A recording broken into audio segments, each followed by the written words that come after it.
Okay, Assalamualaikum dan salam sejahtera semua. Okay, so jadi hari ni cikgu akan sambung semula tajuk kita dalam bab 3 iaitu matematik pengguna, simpanan dan pelaburan. Okay, so jadi cikgu akan bincangkan di sini sambungan yang sebelum ini yang kita buat perbincangan kan. Okay, so jadi di sini cikgu mau bagi tahu kamu dalam simpanan dan pelaburan. Simpanan kita ada 3, iaitu simpanan akaun simpanan tetap dan akaun semasa. Lagi satu pelaburan.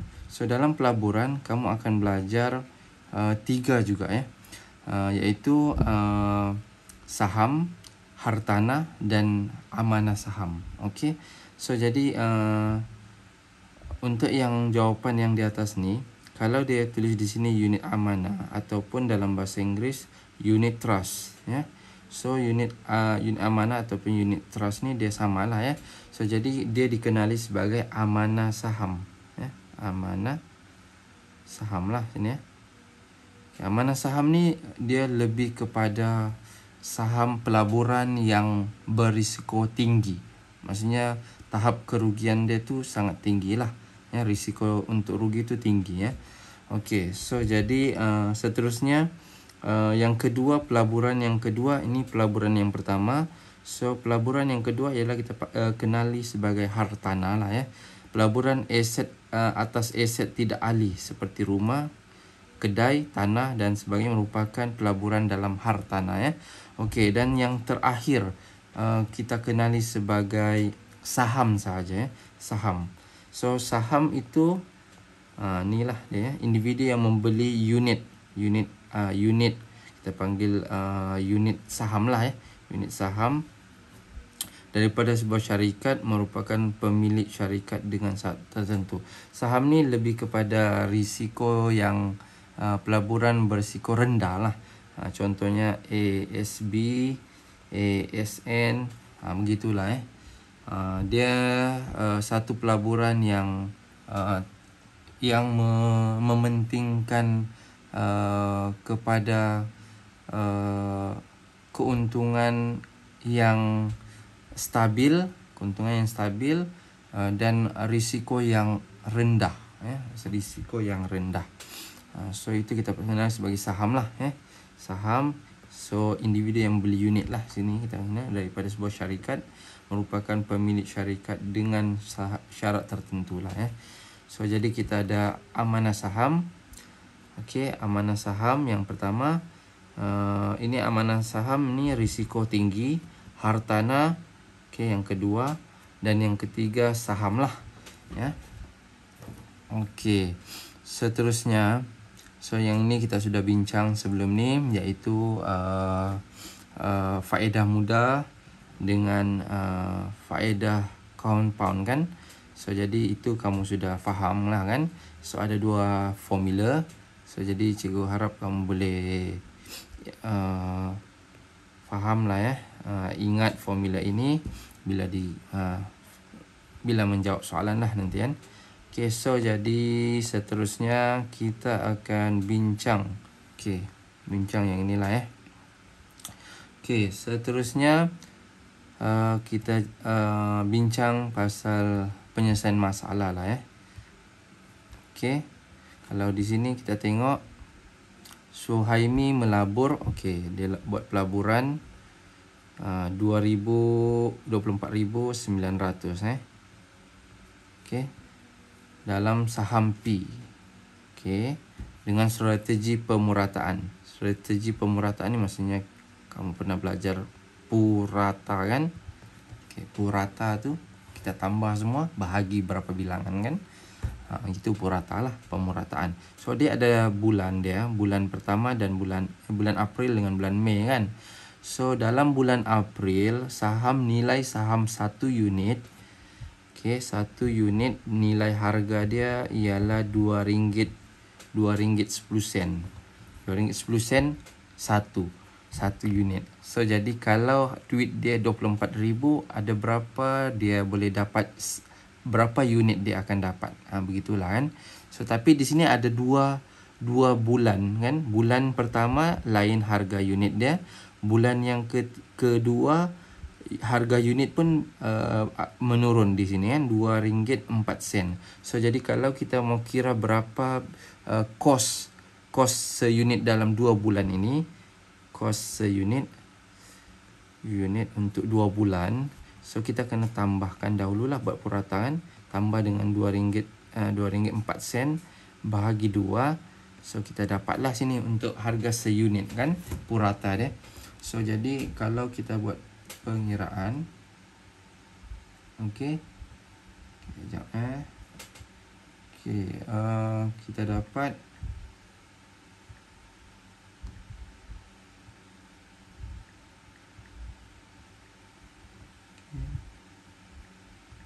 so kita dapat di sini harga pemurataan dia ialah RM2.07 kan. So jadi yang ini kita boleh buat untuk macam mana kita mau tahu berapa harga seunit. So jadi berapa jumlah unit dia dapat. So jadi berhitung jumlah saham yang dimiliki oleh Suhaimi. Maksudnya jumlah saham ni berapa bilangan unit dia dapat ya. So contoh dia macam kalau kita ada duit, contohlah kita ada duit 24,000 ni kan, 24,900. Kita mau dapat berapa bilangan unit, kita kena bahagi harga 1 unit. Harga 1 unit ialah RM2.70. So kena bahagilah. So 24,900 bahagi dengan RM2.07, kamu akan dapat harga berapa jumlah saham kamu ialah 12,028,999 lah di sini. Okey. Ataupun kalau ikut bundarkan dia, kalau 99 di sini kamu akan dapat 12,029 unit. Okey. So inilah jumlah saham ya. Okey, jumlah saham ialah 12,029. Okey, itulah yang dia dapat, dia kumpul selama 2 bulan lah ya. Okey, seterusnya soalan B. Jadual di bawah menunjukkan pembelian saham oleh Encik Hashim mengikut bulan-bulan tertentu. Okey, di sini kita ada 4 kan, 4 bulan. So jadi bila ada 4 bulan, jadi macam mana kita mau tahu berapa dia punya kos seunit kos 1 unit lah seunit amanah saham. So jadi kita kena buat purata lah. Purata, tambahkan semua ya, tambahkan. Okey, lepas tu bahagi berapa bilangan di sini, 4. So tambahkanlah dulu ya. Bila kita tambah,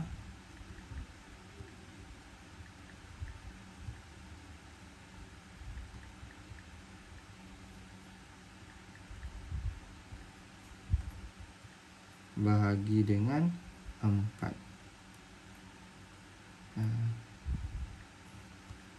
Okey,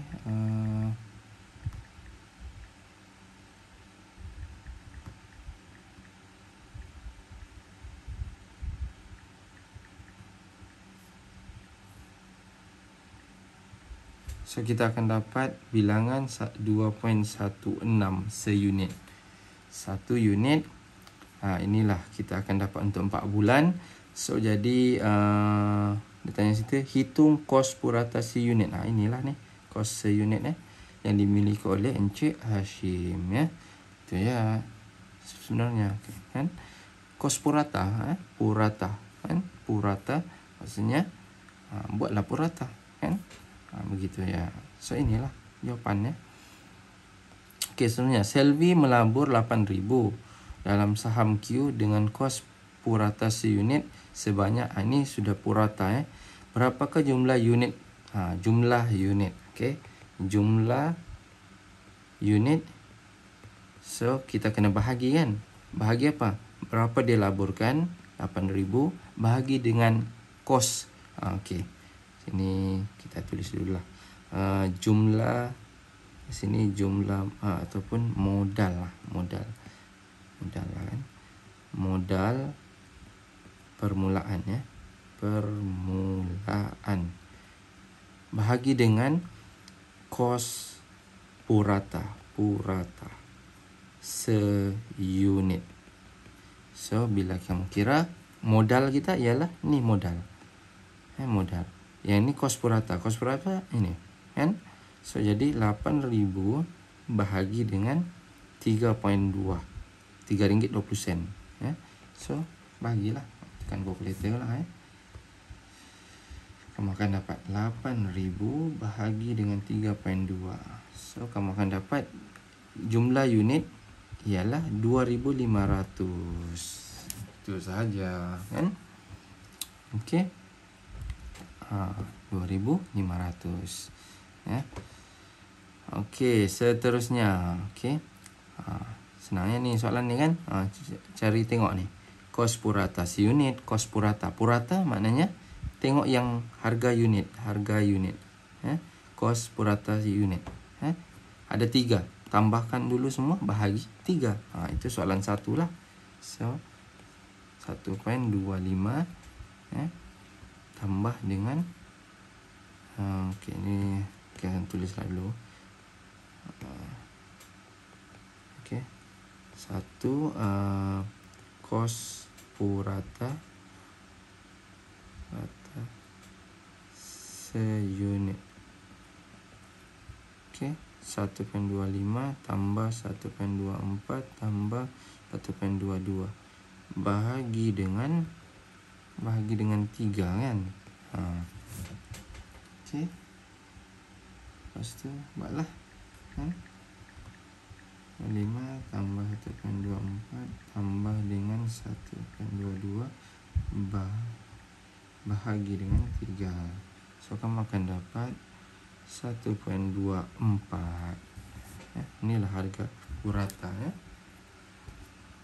Okey, soalan nombor 2. Apakah strategi yang digunakan oleh Encik Zainal dalam pembelian unit amanah saham? Jelaskan kebaikan menggunakan strategi ini. Strategi apa kita panggil? Pemurataan kaedah kita panggil kaedah pemurataan Ada di sini nota kita tengok. Ni cuba besarkanlah. Ni strategi pemurataan melibatkan pelaburan amount yang tetap, amount yang tetap tadi untuk tempoh yang khusus seperti bulan, setiap bulan kan, bulan tanpa mengambil kira keadaan pasaran saham. Itulah kita anggap dia sebagai strategi pemurataan So jawapan dia strategi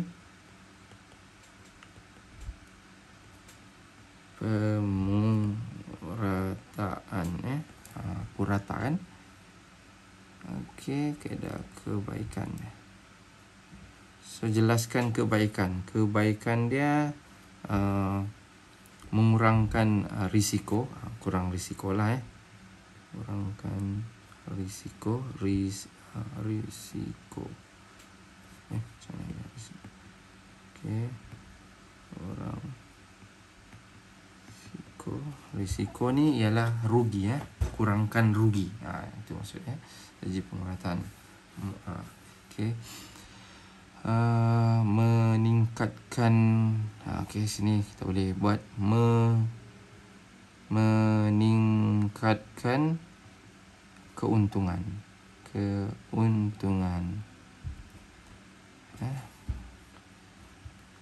So itu je lah Okey, seterusnya. Ini sama juga kos purata seunit. Okey. Ini kamu boleh, dia tiada jadual. So jadi kamu kena baca dulu semua sini. Bulan berapa, harga seunit dia berapa. untuk selama 1 tahun di minus ini saya jumlah.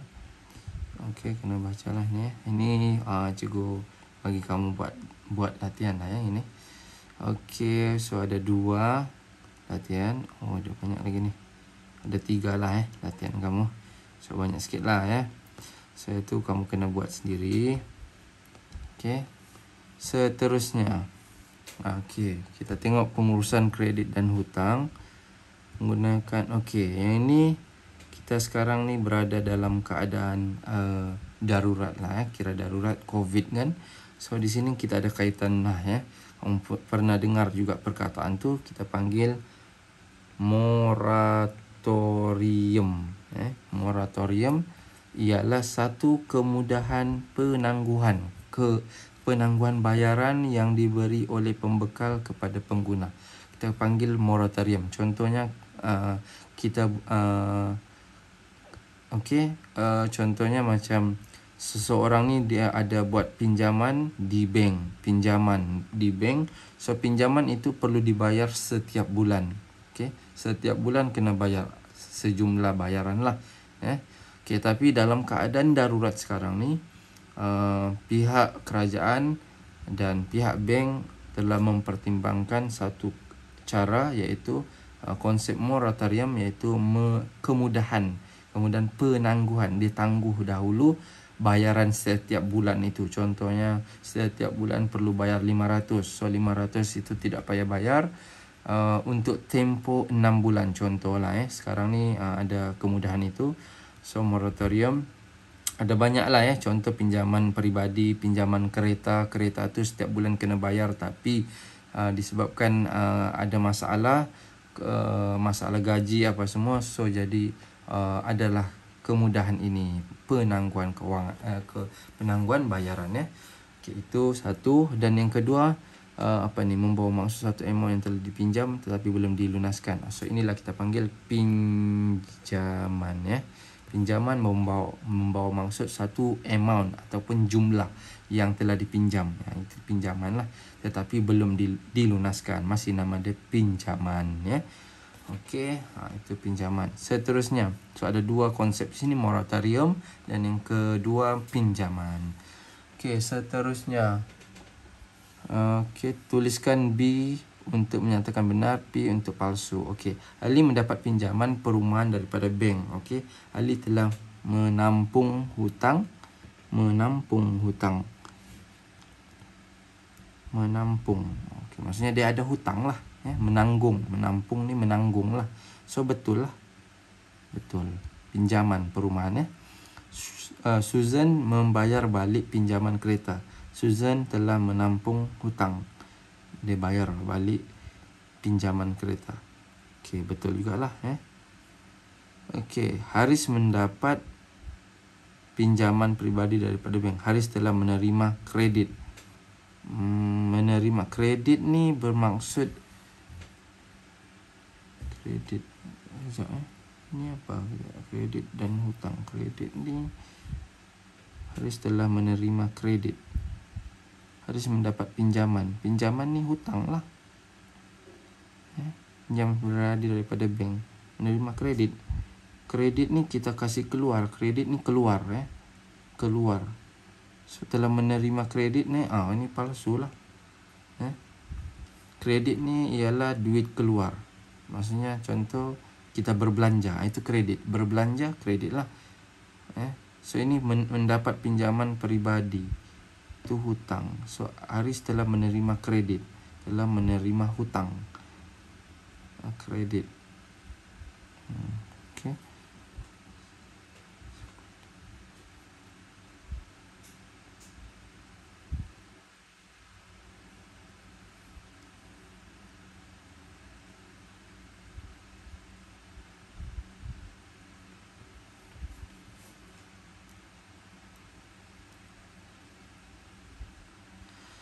Okey, seterusnya ada membuat pembayaran balik ke atas pinjaman keretanya Haris setelah menyelesaikan hutang.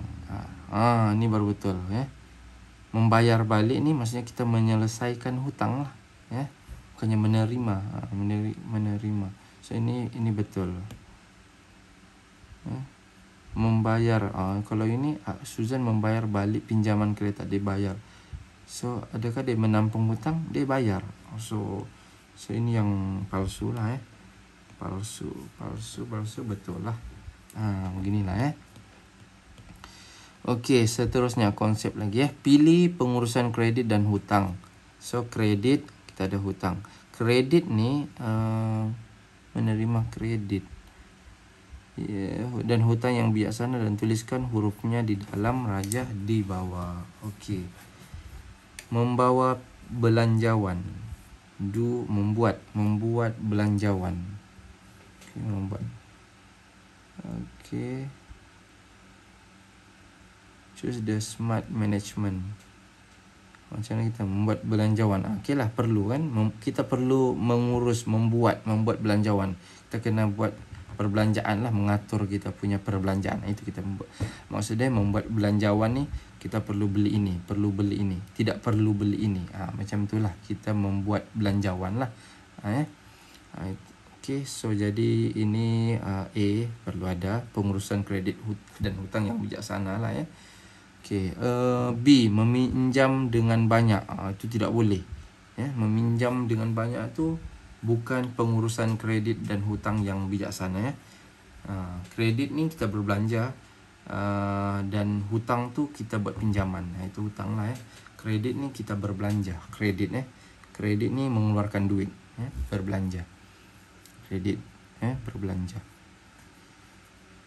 Okey, mengurangkan hutang. Okey, betul, C. Mengurangkan hutang tu maksudnya kita mengurus keluar duit kita dan hutang kita lah dengan bijaksana Okey, D, selalu membuat pembayaran balik lewat. Lewat ni menyebabkan kita akan dikenakan interest lagi. So jadi dikenakan interest maksudnya ditambah lagi kita punya hutang. So jadi kalau selalu buat pembayaran, itu jadi masalah lah. So D salah jugalah, tidak boleh Itu bukan bijaksana Menggunakan cara auto debit untuk membayar bil. Betul. Auto debit ni maksudnya, auto debit ni dalam guna kad lah, membayar menggunakan kad bank tu, kad ATM kad bank. Okey, di dalam akaun bank kita mesti ada duit, baru kita boleh bayar lah. Jadi ini satu cara yang bagus lah kalau kita membayar bil. Jangan kita gunakan ada kita boleh panggil cara kad kredit. Kad kredit tu tidak bagus sebab dia lebih kepada kaedah menambahkan hutang lah. Menambahkan hutang. Itu kad kredit. Kad kredit ni dia tidak ada duit dalam tu, tapi dia akan jadi bil hutang lah. Kiranya bil hutang. So kita bayar bil, tapi bil tu bukan kita yang bayar, bank yang bayar. So itu tidak bagus. So dengan cara menggunakan cara auto debit, untuk membayar bil tu baguslah auto debit ni kita panggil auto debit. So E kena ada lah di sini Menjelaskan hutang dalam tempoh yang ditetapkan. Okey, betul. Perlu dalam tempoh yang ditetapkan. Contoh dia macam kalau di bank, kita berhutang dengan bank, kita kena bayar pada tarikh 30 hari bulan. Setiap hujung bulan kena bayar. Okey, kita kena bayarlah. Kalau tidak bayar, kita bayar lambat So jadi kita akan dikenakan cas lagi, cas bayar lewat. Itu menambahkan lagi hutang. So rugilah. Okey, so jadi ini okey, betul Seterusnya G, membayar bayaran minimum sahaja untuk menggunakan kad kredit. Membayar bayaran minimum sahaja untuk menggunakan kad kredit. Okey, ini tidak baguslah sebab kalau membayar bayaran minimum sahaja untuk penggunaan kad kredit, membayar. So dalam kad kredit itu, kad kredit ni kita akan guna. Contoh kita guna kad kredit. Kad kredit tu ialah kita menambahkan kita punya hutang. Kita tambahkan hutang. Tapi bila setiap bulan kita kena bayar. Kalau kita bayar secara bayaran minimum, so kita akan lambat habis bayaran tu So kita kena bayar secara maksimum lah. So jadi itu tidak baiknya ni kad kredit tidak bagus. Okey G, tidak perlulah Okey, padankan pernyataan berikut pada kelebihan atau kelemahan kad kredit. Ni kelemahan kad kredit kan. Okey, pertama tengok kelebihan dulu. Memudahkan proses pembelian atas talian. Okey, dia memudahkan. Okeylah dia mudahlah. Kita boleh terus beli secara atas talian. Atas talian ni macam contoh beli di Shopee, beli di Lazada, online lah. Pembelian online pembelian atas talian. Mudahlah, okey. Mudah terbelanja melebihi kemampuan. Ini bahaya jugalah. So ini kelemahan dia. Kelemahan, mudah terbelanja melebihi kemampuan. So kita mampu bayar dalam untuk kita habiskan tu, mungkin kita boleh pakai kad kredit tu maksimum mungkin 1,000. Tapi kita sudah berbelanja sampai 5,000. Itulah melebihi kemampuan sudah tu So ini sangat tidak baik lah. Okay, boleh dikenakan faedah dan cas-cas lain. Ya, betul. Okay, ini kelemahan jugalah. Memberi tempoh bayar balik tanpa faedah. Okay, ini kelebihan lah juga tanpa faedah. Tapi kalau bayar lambat, habislah So dia akan kenakan cas-cas lain. So itulah dia punya kelebihan dan kelemahan kad kredit Okey, seterusnya, antara berikut yang manakah tidak boleh digunakan oleh seorang pemegang kad kredit? Okey, bulatkan jawapan yang betul. Tidak boleh dilakukan. Okey, tidak boleh. Tidak memberi betul-betul kad kredit pada orang yang tidak. Okey, catat nombor PIN di belakang. Semak urus niaga dalam penyatakan tanda tangan kad kredit sebaik saja diterima. Tidak memberikan. Inilah. Ini jadi B lah. Tidak boleh dilakukan. Tidak memberi butir-butir kad kredit kepada orang yang tidak dikenali. Bulatkan jawapan yang betul. Okey, selesaikan masalah berikut. Okey. Okey, ini tidak perlulah So jadi itu sahaja. Yang ini kamu boleh jawab soalan-soalan latihan kamu lah sendiri Ada objektif ni. Okey, objektif ni kamu jawab dan ada soalan tandakan betul salah, okey. Bulatkan dan ini ada pengiraan sedikit lah Mungkin ada berkaitan dengan faedah mudah, faedah compound okey. So jadi ataupun pelaburan yang kita bincangkan tadi iaitu pemurataan So jadi boleh jawab sendirilah So jadi yang ini dua ni tidak perlulah tidak perlu dan ini pun tidak perlu. So dia ambil masa sikitlah. Tidak perlu. So yang selebihnya kamu sudah belajar. So habislah kita punya pembelajaran bab 3.